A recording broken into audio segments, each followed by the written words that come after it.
satu negara ya bisa bubar acak-acakan, amburadul istilahnya ya kan, karena tingkat korupsinya yang terlalu tinggi, ratusan triliun. Wah ini nggak main-main nih. Betul. Negara ya kalau dibiarkan seperti ini ya, dikorupsi sampai ratusan triliun, ya itu bisa bangkrut negara ya. Ini sepertinya korupsi dijadikan alat kekuasaan ya yang bentuk politik untuk kebaya, itu tentu saja presiden ini harus leading di depan untuk pemberantasan korupsi. Presiden punya hak prerogatif ya, punya hak untuk memerintahkan siapa saja berantas korupsi, jangan pandang bulu ya kan. Pak Prabowo sudah mengusulkan itu ya, tapi DPR nggak mau. Saya pikir nih DPR nih mestinya sangat mendukung ya kalau memang ingin serius ya menegakkan aturan hukum tentang korupsi atau memberantas korupsi. Assalamualaikum warahmatullahi wabarakatuh. Waalaikumsalam. Kembali lagi dengan saya Restu Ginanjar di acara ngobrol seputar kondisi Indonesia saat ini di acara APIP Channel, ngobrol bersama tokoh. Nah, pada kesempatan ini di penghujung 2024 mungkin semua udah tahu lah berita-berita mengenai vonis hukuman yang netizen bilang itu sangat menggelitik. Kenapa menggelitik? Korupsi ratusan triliun tapi hukumannya 6,5 tahun. Di sini banyak di netizen saya baca, semua orang pengen korupsi, pengen uang dapat ratusan triliun dan siap dihukum 6,5 tahun saja.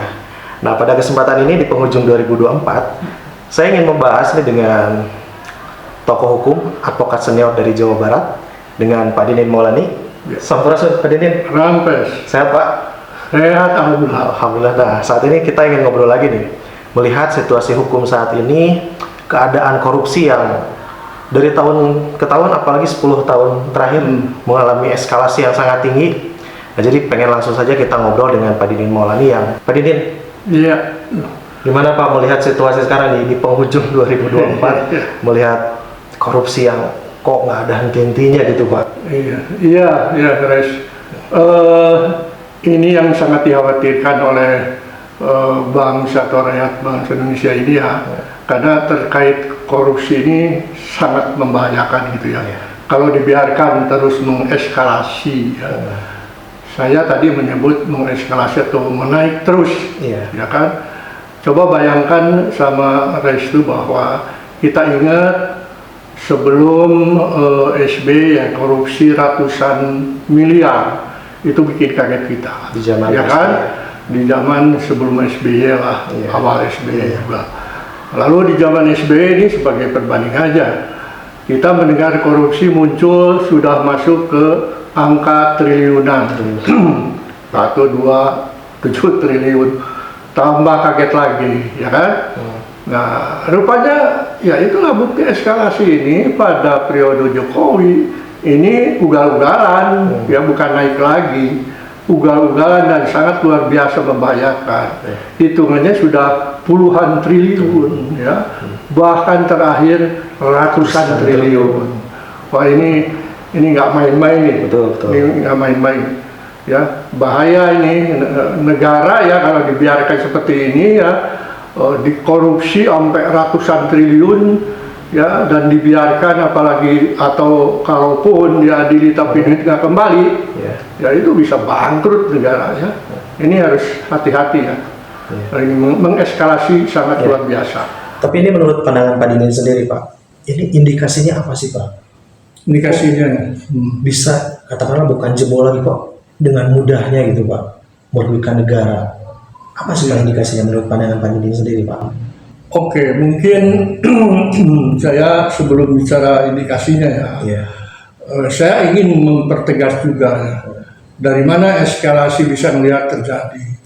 Masyarakat harus tahu ya, kita buka aja googling, buka aja AI, itu akan ada keterangan ya, terutama dari Transparansi Internasional, bahwa peringkat korupsi kita ini di dunia ya, itu rendah sekali, yaitu 115 ya, bukan rendah dalam pengertian korupsinya kurang, angkanya rendah sekali, 115 dari 180 negara, jadi di bawah sekali.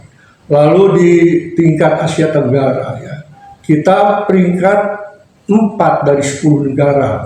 Di dalamnya dari 4 itu ada Myanmar, Laos, Kamboja, bahkan Timor Leste masuk ya, salah itu ada di atas. Jadi udah kelihatan ya. Imigrasi meningkatnya itu sebetulnya ini terus terang ya kita boleh mengkritik ya. Sebetulnya kalau kita punya pemimpin negara, punya presiden yang bisa memberi contoh dengan baik, yang bisa bertindak tegas, yang tidak hanya omong-omong ya, pada ketika kampanye korupsi akan dilibas, korupsi akan dihabisi, tapi dalam prakteknya seperti dibiarkan ya. Nah akibatnya tadi apa ya yang menjadikan korupsi meningkat? Ya, di antaranya misalnya tadi ada peningkatan angka-angka ya, dari sekian ratus miliar sampai triliun segala macam.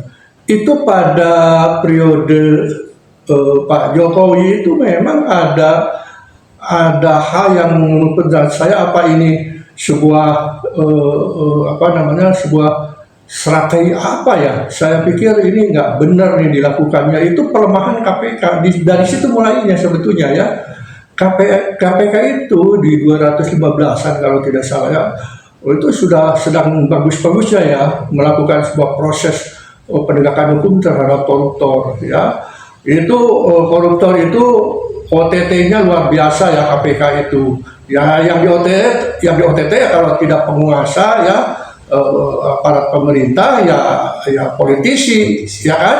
Nah, di sana aja bolak-balik kena OTT banyak sekali dan itu menurut saya sih bagus itu untuk efek jerah. Tapi apa yang terjadi tiba-tiba saya pikir ada kong kali atau apa ya, kita nggak tahu ya.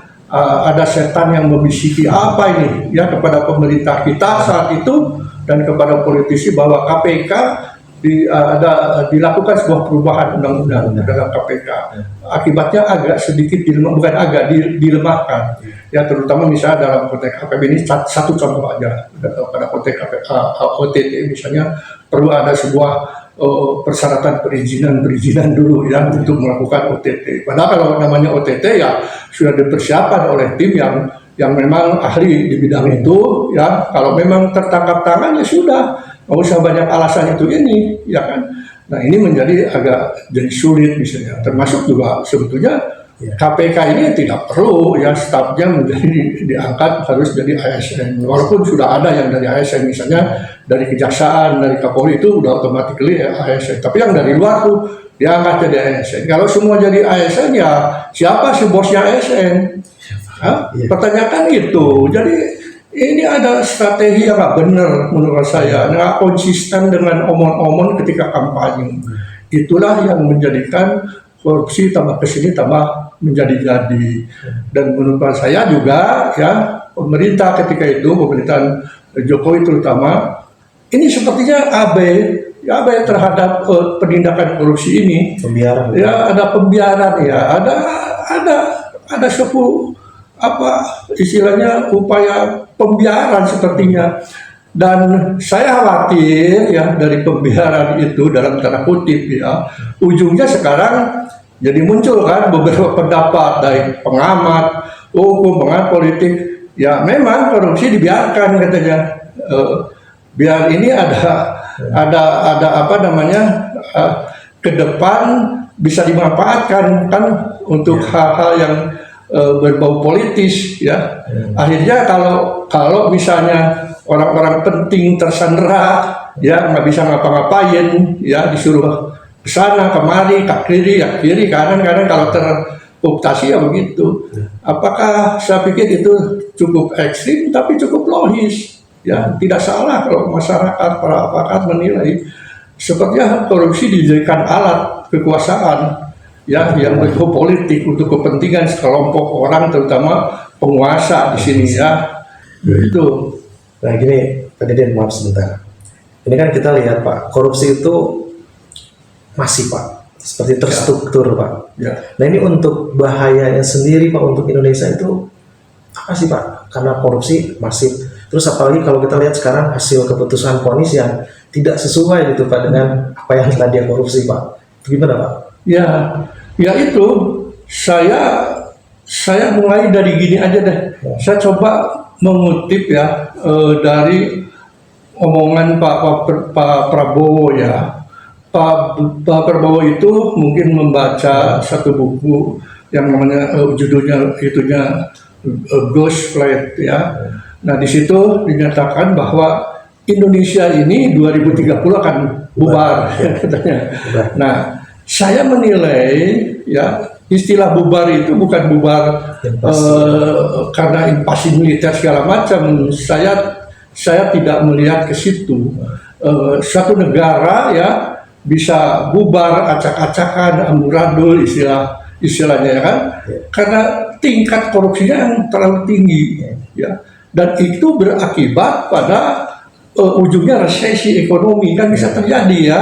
Kalau negara tidak membiayai kehidupan rakyatnya kan, nah resesi ekonomi terjadi, apalagi ini hati-hati 2025 ke depan ini kan resesi ekonomi global ini berjalan terus ya, akibat peperangan segala macam. Jadi ini harus diwaspadai benar. Ada satu catatan ya, saya mendengar ada satu podcastnya Helmi Yahya. Dia itu baru pulang dari Amerika, di sana. Nah di sana itu memang sekarang sedang terjadi resesi ekonomi yang cukup berat. Di beberapa negara bagian itu rakyat sudah kesulitan untuk bisa mencari pekerjaan, mencari kehidupan yang jangankan yang layak, yang bisa menutupi sehari-hari sudah kesulitan. Sampai dia mengatakan katanya beberapa penduduk ada yang berani dan banyak sekali sekarang berkeliaran untuk mencari atau mengambil misalnya barang-barang atau uang yang nilainya $100, $200, dan itu kalau dikuskan kan ada sejutaan lebih, ada 2 juta lebih begitu. Dan saking masifnya kondisi ini ya, itu dibiarkan sama polisi. Polisi nggak lagi nangkepin itu karena sudah terlalu banyak. Itu menurut Helmi, ini ada sebuah kondisi yang membahayakan di negara adidaya seperti aja itu. Kalau terjadi resesi ekonomi bisa terjadi seperti itu. Di kita resesi ekonomi ini menghantui, sementara korupsi merajalela. Bayangin tuh dua setan yang membahayakan ekonomi kita ini di depan mata, ini dua-duanya ya. Itu yang harus jadi perhatian kita bersama. Nah ini kan tadi kan dibahas nih, ketika zaman periode katakanlah yang dekat Pak SB ya, korupsinya sekian, katakanlah cuma triliunan lah. Nah ini kan 10 tahun periode Pak Presiden Jokowi nih, sepertinya meningkatnya drastis. Nah ini kalau pandangan Pak Didin sendiri melihat itu apa sih Pak faktor utamanya Pak? Ya, faktor utamanya tadi sudah saya sebut sebetulnya ya, bahwa perhatian, kurang respon ya, kurang tanggung jawab dari seorang pemimpin ya negara, yaitu tentu saja presiden ini harus leading di depan untuk pemberantasan korupsi. Presiden punya hak prerogatif ya, punya hak untuk memerintahkan siapa saja berantas korupsi, jangan pandang bulu ya kan, perintahkan semua harus taat hukum segala macam ya kan. Dia kan punya kepenjangan tangan dalam penegakan hukum, paling tidak ada kejaksaan, ada kepolisian ya, KPK punya link, walaupun KPK memang lembaga independen, tapi tetap bertanggung jawab kepada presiden ya. Nah jadi intinya seorang pemimpin kalau memang lalai terhadap penegakan hukum, kasus-kasus korupsi, ya itu akibatnya ya kan. Tapi juga memang ada akibat lainnya. Kalau kita ini negara berkembang, dimanapun negara itu mestinya memang ada tahapan yang lebih baik ya dalam konteks membangun negara. Tahapan itu begini maksudnya. Negara ini memang harus dibangun ya. Kita harus maju terus, membangun terus, tidak pernah berhenti. Tapi harus terukur dengan kondisi keuangan yang ada. Nah, pada era Jokowi ini ada ledakan pembangunan yang luar biasa, khususnya di konteks infrastruktur, ya, ledakan di infrastruktur seperti pembangunan jalan tol, ya kan, pelabuhan dan lain sebagainya, perhubungan ya seperti kereta api, ya, kereta api WOS termasuk juga bagian yang sangat disorot, IKN juga, ya kan. Jakarta ya masih jauh untuk tenggelam lah, masih bisa berapa puluh tahun kita akali. Ini tiba-tiba muncul, ya kan. Nah, itu sebuah ambisi. Menurut saya itu sebuah ambisi pribadi, ya, bukan ambisi rakyat kita. Coba tanya aja bahwa tol boleh memang. Dari dulu juga tol kan dibangun dari sejak dulu juga, dari sejak zaman SBY juga mulai. Tapi nggak perlu jor-joran seperti sekarang ini. Mana yang penting dulu kan. Nah, sebab akibatnya sekarang ada beberapa tol juga yang merugi, akhirnya juga dijual kan, nggak lucu begitu. Dan itu jor-jor, dan itu perputaran uang untuk infrastruktur pembangunan itu luar biasa besar, guys. Luar biasa besar. Belum lagi temuan-temuan baru dari konteks pemanfaatan sumber daya alam. Nah, kita ini belum siap untuk langsung lari mengejar negara maju, ya. Kita kejar, ya, itu berbahaya gitu loh. Maksud saya jangan bikin kejutan-kejutan seperti itu. Coba bertahap, atur dengan baik, ya, dan rakyat juga, masyarakat termasuk pejabat juga sudah siap dulu mentalnya, ya. Jangan ujug-ujug yang biasa pegang duit cuma 100-200 juta, sekarang tiba-tiba harus pegang duit 1-2 triliun misal. Coba aja lihat di kepala desa itu dulu ya pegang duit lah seadanya, ya jangan sekarang tiba-tiba dikocorkan 1 miliar di mana-mana. Banyak tuh kepala desa yang ditangkepin karena dia belum siap dengan pengelolaan keuangan. Ada karena mentalnya yang belum siap, juga ada yang karena tidak paham dari aspek pengelolaan administrasi. Itu menurut saya. Bahkan Pak Prabowo ini Pak belum 100 hari Pak dalam memimpin, ya. Apalagi ya dibumbui mau menjelang 100 hari kan berita korupsi, apalagi kemarin yang masalah timah, ya Pak. Nah, kira-kira kiat utama nih Pak, tadi Pak Dindi bilang penegakan hukum, anak buahnya harus dikerahkan, bla bla bla sekian. Apa sih Pak yang kiat yang paling penting nih yang sekarang harus Pak Prabowo lakukan untuk memberantas korupsi ini, Pak? Ya, karena saya sudah mengatakan bahwa ada pengkerdilan penegak hukum, para penegak hukum, termasuk di antara tadi udah jelaskan, ya, KPK yang paling leading di depan untuk pemberantasan korupsi, ya, itu dengan sengaja dilakukan dengan perubahan undang-undang. Nah, sekarang ya harus dikembalikan ke posisi aturan main yang benar gitu, yang tegas, ya, dan juga Prabowo harus berani mengeluarkan, karena sebagai presiden kan juga punya hak untuk mengeluarkan peraturan, termasuk diantaranya misalnya satu contoh Perpu dilakukan, ya. Ini beberapa hari kebelakang kan ramai, Pak Prabowo mengusulkan agar supaya ada sebuah penyitaan terhadap aset-aset pribadi, ya, untuk mengganti pengertian korupsi.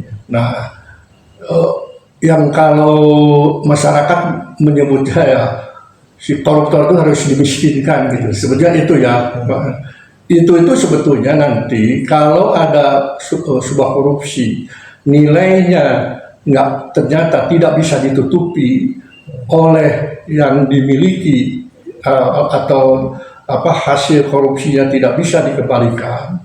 Nah, itu aset pribadinya bisa diambil, ya aset pribadinya nggak cukup berarti nol kan dia, ya itu yang disebut pemiskinan. Nah, ini tidak mau nih, DPR nggak mau, ya. Sebetulnya Pak Prabowo sudah mengusulkan itu, ya, tapi DPR nggak mau. Saya pikir nih DPR nih mestinya sangat mendukung, ya, kalau memang ingin serius, ya, menegakkan aturan hukum tentang korupsi atau memberantas korupsi. Ini ada apa, ya? Selama ini masyarakat sangat mencibir terhadap para parlemen ini, ya, karena memang di sana juga gudang juga korupsi, makanya tidak mau dia pikir-pikir mungkin kalau saya kena habis gua katanya, semua kekayaan disikat habis.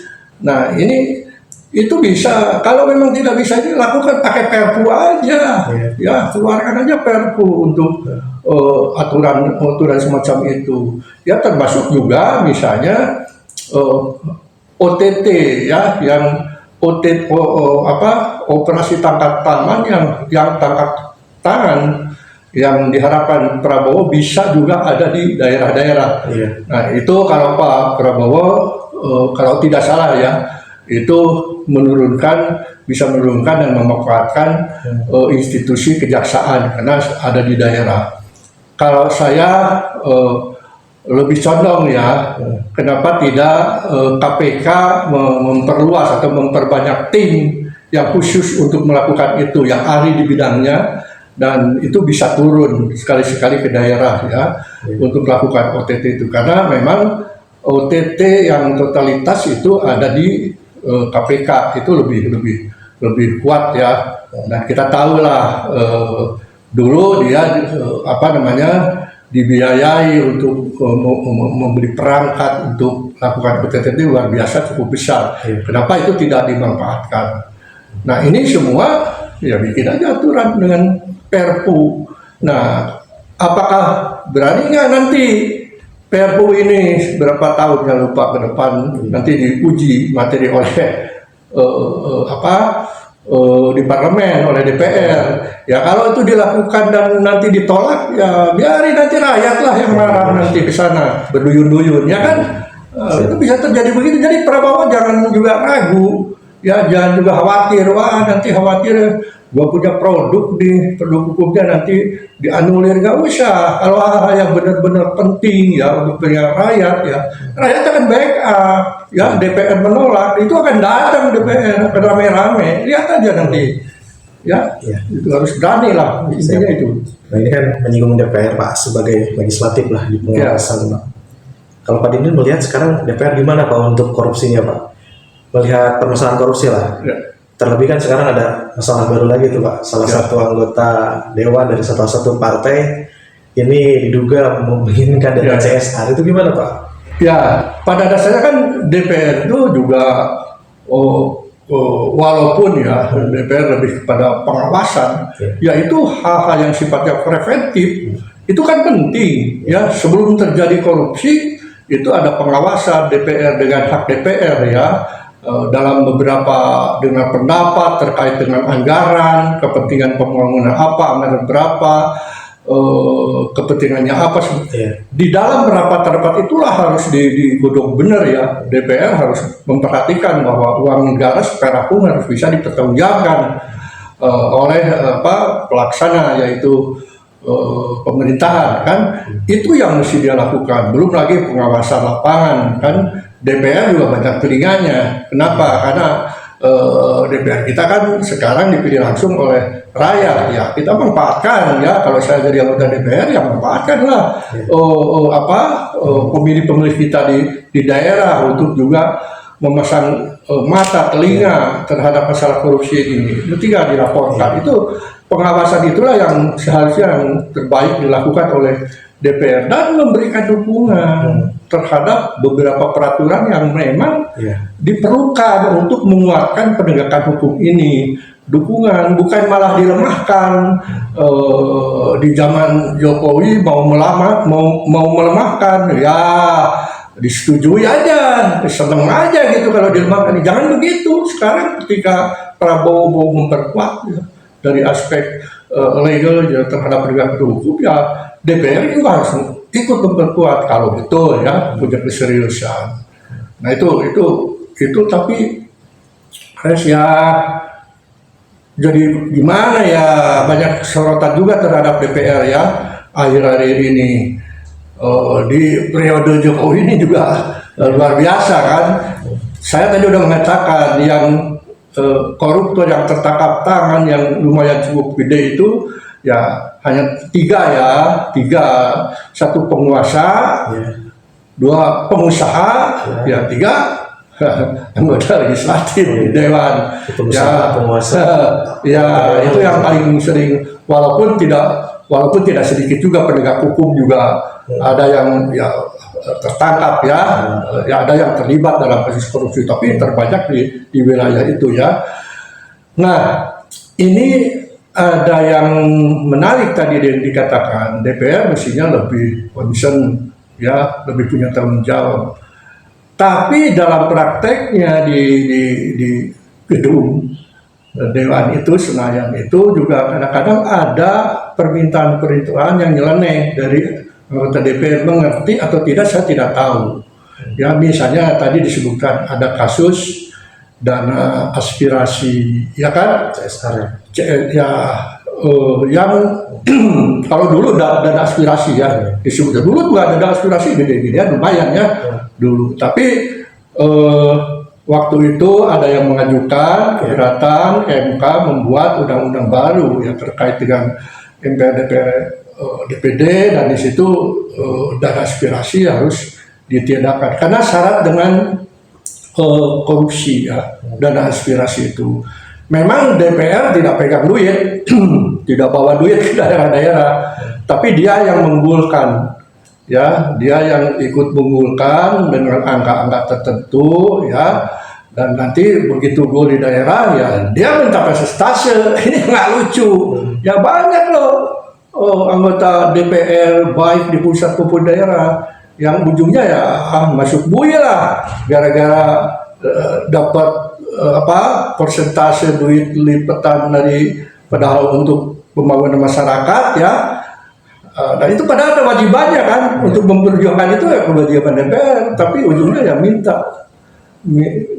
buruh untuk memperjuangkan. Ini nggak lucu ya, ini nggak lucu dan merendahkan sekali gitu. Nah ini nggak ada oke Gilang, tapi saya juga rada curiga ini.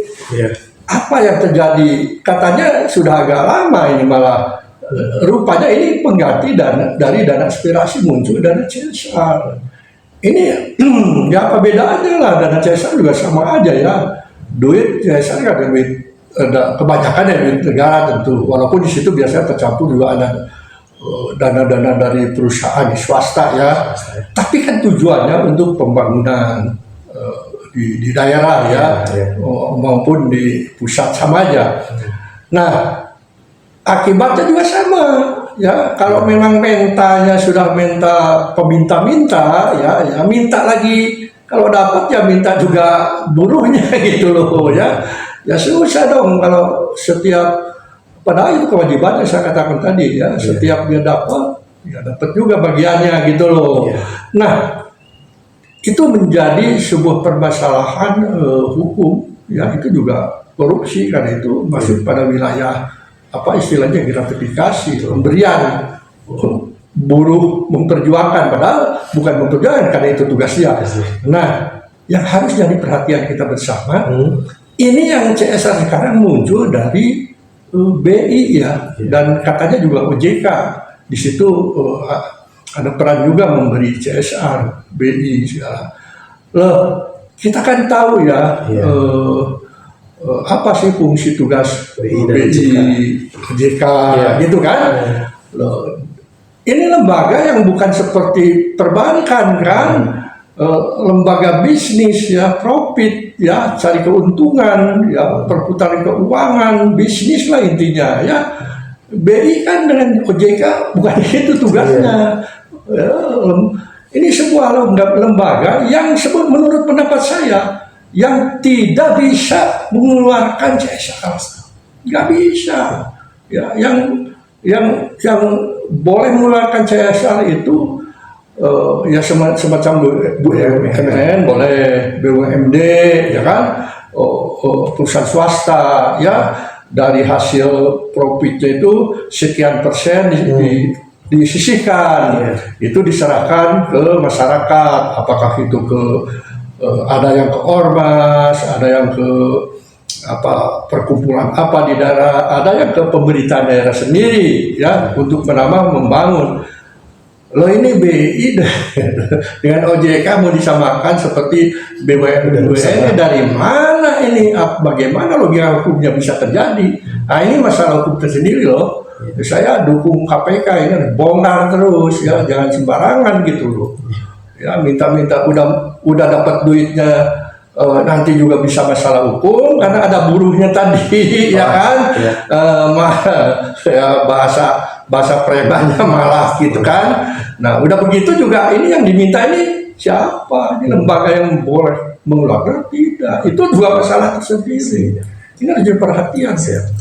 Oke, gini Pak Didin kan, kalau kita tahu nih Pak, beberapa kasus korupsi nih ketika zaman Pak Jokowi, sekarang itu kan mulai terungkap tuh Pak, mulai terkuak Pak. Kasus inilah, apalagi yang kemarin yang sensasional masalah timah. Nah, menurut Pak Didin ketika Pak Jokowi memimpin, penegakan korupsi di zaman Pak Jokowi itu gimana Pak? Melihatnya Pak? Ya. Apakah itu ya seperti yang gue bilang di awal, apakah dibiarkan saja atau ya udahlah gitu? Gimana Pak itu? Ya, saya katakan tadi ya, saya sangat tidak apresiatif ya terhadap sikap Pak Jokowi dalam konteks penegakan hukum korupsi ini ya. Soalnya itu tadi kita mendengar sama juga kayak Prabowo, semua hampir calon-calon yang kampanye untuk Pilpres, Pilkada, semua bicara penegakan atau pemberantasan korupsi, ya kan? Sama Jokowi juga sama seperti itu. Bahkan dia akan menguatkan KPK segala macam. Nah, tapi ujungnya tadi jelaskan ya, bagaimana dia mau concern terhadap membuka kasus-kasus korupsi, mengejar kasus-kasus korupsi. Kalau penegak hukumnya juga ada yang dilemahkan, ya artinya wah ini tujuannya udah nggak jelas gitu, ada maksud tujuan apa gitu ya kan. Nah makanya akibat dari inilah tahu, nah si calon-calon koruptor, mereka yang punya peluang untuk korupsi ini tahu sikap presiden gua tuh seperti itu. Sikap presiden gua ini nggak respon terhadap masalah-masalah korupsi, kurang paling tidak ya. Nah kesempatan loh untuk melakukan ini, makanya di mana-mana terjadi ya kan kasus timah. Loh kasus timah itu orang direktur timahnya juga sendiri ngomong bahwa itu ada rekomendasi dari atas ya, dia menampung tambang timah ilegal ya, sehingga negara dirugikan sampai 300 sekian triliun ya kan. Dan itu ngomong gitu, bahkan ada juga yang bicara ya ini masih menduga, barangkali maksudnya kualifikasi menduga ya dari para pengamat ya. Nah, itu ada aliran duit tuh sama anaknya Jokowi yang dua itu ya kan. Nah ini tapi ini kan masih dalam tahap dugaan. Coba kalau ini sudah santer ya di medsos, sudah santer terbuka di publik, ya harus dikejar, dicari kebenarannya. Jangan dibiarkan orang yang membuka atau quote and quote mengatakan itu ada aliran kepada anak Jokowi yang dua ini, satu mantu, satu anaknya. Yaitu kalau saya sebagai Jokowi, wah ini fitnah barangkali, yang bisa begitu ya. Ya jangan dibiarkan. Coba cari tahu siapa, ya. Tapi kalau dibiarkan malah terbalik, jadi pertanyaan. Jangan-jangan nanti kalau orang yang menghalau-halaukan, memviralkan itu, jangan-jangan nanti punya bukti tentang itu. Gua bisa kena juga, makanya dibiarkan sampai sekarang kan. Pembicaraan itu termasuk juga kasus tambang Blok Medan. Lalu itu tersangkanya siapa tersangkanya itu ya? Saya lupa ya. Dia cerita juga bahwa Blok Medan itu bukan artinya bloknya itu di daerah Medan. Nah itu salah satunya yang punya Bobby ya, sahamnya ada di situ sama istrinya segala macam. Nah karena itu anak presiden, ya harus transparan. Ya, apalagi dia menjabat Kenapa dia punya sebuah tambang yang disebut Blok Medan itu karena bobinya aja orang Medan gitu maksudnya ya. Nah itu udah teriak-teriak, ya ada keterlibatan ya. Lalu sampai sekarang juga diem. Ya ini apa nih maksudnya? Ya makanya jangan salahkan rakyat, jangan salahkan para pengamat, para pakar. Kalau Jokowi jadi bulan-bulanan, Jokowi dan keluarnya jadi bulan-bulanan terkait dengan dugaan-dugaan korupsi ini, ya jangan salahkan ya. Kalau nggak merasa bersalah sih, sama dengan ketika teriak-teriak soal ijazah palsu, benar nggak? Ijazah palsu, wah kita masukin ke pengadilan, ada yang teriak-teriak, yang teriak-teriak si Bang tuh dengan Ustadz siapa malah dimasukin ke sel. Tapi tuduhannya bukan tuduhan memfitnah ijazah palsu. Lain lagi tuduhannya karena pencemaran terhadap agama, karena sumpah pocong, nggak nyambung apa maksudnya gitu. Ya kalau saya jadi Jokowi dan punya ijazah yang benar, ya bawa aja lah, bawa kayak ya siapa yang ngomong ayo ke sini, datang ke istana, tunjukkan, atau datang ke UGM siapkan, ya jangan cuma omong-omong begitu. Orang yang merespon itu malah dituduh sampai dipenjarakan dan tidak nyambung. Jadi itulah cara pemerintah seperti itu nggak bagus, berbahaya ya.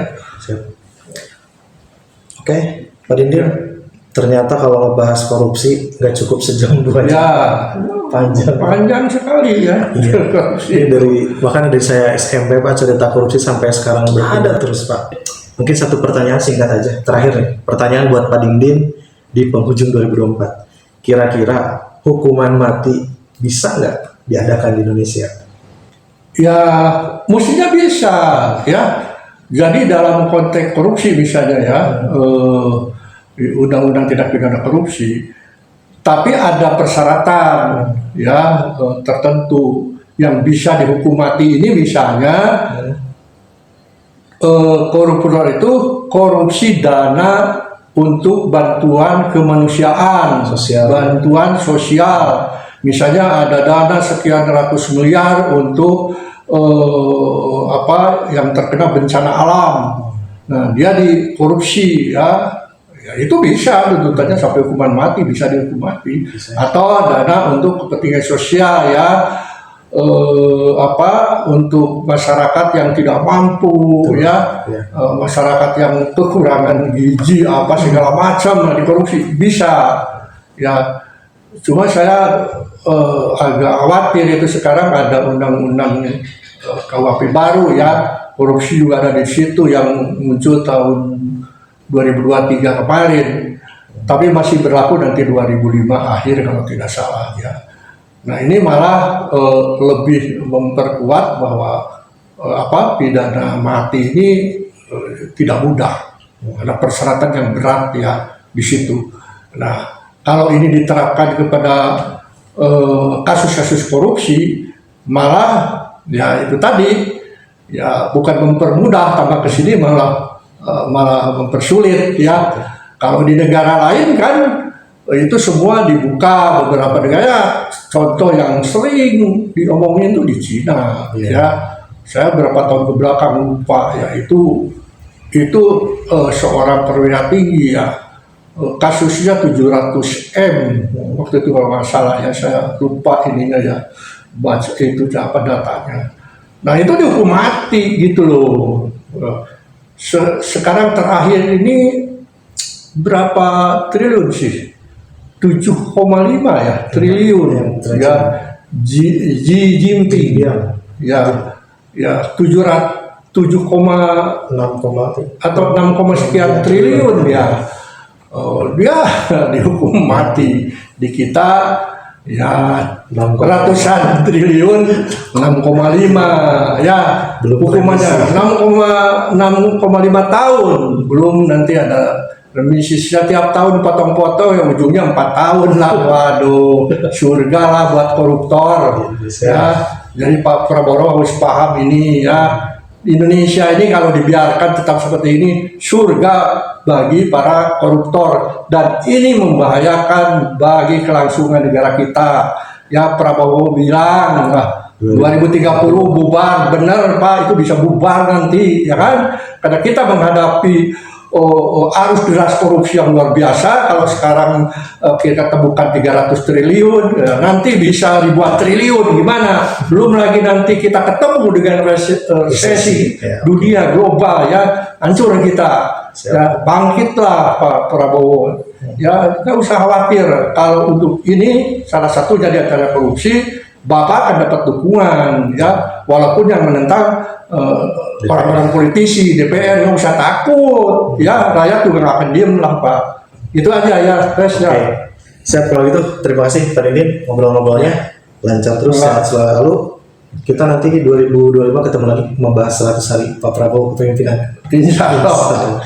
Baik kalau itu pemirsa Habib Channel yang menonton, terima kasih telah menonton acara ini. Selamat menyambut tahun baru 2025. Jangan lupa like, subscribe, dan bagikan. Saya pamit, Restu Ginanjar dan Pak Didin Maulani. Assalamualaikum warahmatullahi wabarakatuh. Waalaikumsalam warahmatullahi wabarakatuh. Terima kasih Pak. Ya.